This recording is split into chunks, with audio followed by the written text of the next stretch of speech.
Hey guys, it's Ben. I got my 2022 Indian Chief bobber here, the 111, and I'm going to show you my Burly Brand saddlebags today. So I've had these bags for quite some time. I think I've had them, let's see, since 2018 or 2019 roughly.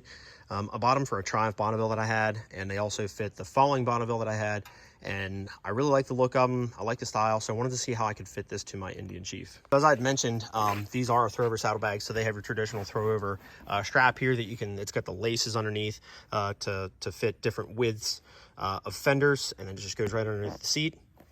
As you know, the Indian OEM saddlebags have a little bit of a curvature at the bottom of it to try and miss the muffler and everything like that. I don't really like the look of that, and I don't really like the look of the stock bags, so I wanted to do something kind of custom, kind of unique. So basically what I did was use the same system, the mounting system that Indian has on the OEM bags. Inside of these bags, I basically have one bolt on this side and one bolt on the other side, and I use the stock mounting spools where I mount my backrest to. So the bags are kind of throw over / hard mounted.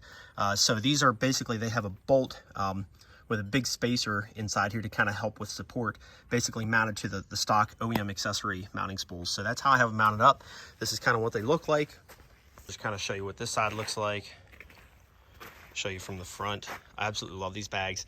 Like I said, I've had them for a few years now on various bikes. This is probably the third bike that I've had that I've installed these on. I've been stuck in downpour weather, you know, rain, that kind of thing. Nothing inside these bags has ever gotten wet.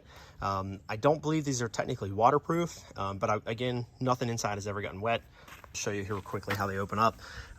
Burly did a really nice job just making sure the fit and finish, nothing's flying around or anything like that. So you'll see we have buttons along the side and over here as well. These straps would normally be just kind of flying around if it weren't for that button. So these have a button. They just open with these little buckles right here and open up like so. And there you have it. There's your bags. Do also have this opening that kind of lifts up and can connect. You can kind of button that together if you really want to. I've never done that. I just kind of keep that folded inside there. Got the really cool flannel. Just everything about these bags is really cool, kind of unique. These are kind of like a waxed canvas. Again, they're not necessarily waterproof, but I will say nothing inside has ever gotten wet, even in the middle of a downpour. So pretty cool.